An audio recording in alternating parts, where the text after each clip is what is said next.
আসসালামাইকুম দর্শক, welcome back to our new another video.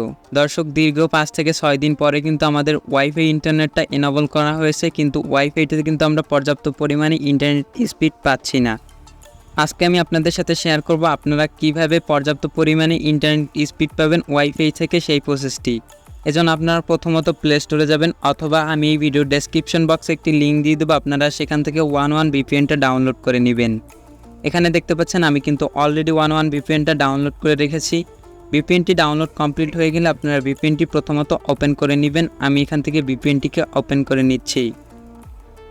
আপনারা এখানে উপরের দিকে খেয়াল করলে আমার ইন্টারনেট স্পিডটি দেখতে পাচ্ছেন খুবই কম, মাত্র 10 থেকে 5 KB পাচ্ছে। এখন আমি VPNটিকে এনাবল করে নিব।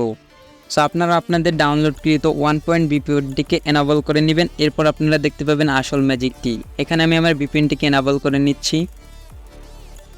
সো দর্শক, এখানে দেখতে পাচ্ছেন আমি কিন্তু আমার VPNটিকে এনেবল করে নিয়েছি। এখন আমি যে কোনো কিছু স্ক্রলিং করব একদম সম্পূর্ণ ফুল নেটে।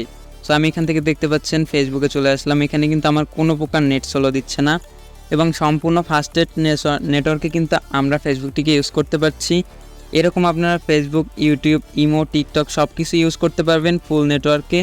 এবং আশা করি ভিডিওটি সবার উপকারে আসবে। অবশ্যই ভিডিওটি সবাইকে শেয়ার করে দেবেন দেখার জন্য।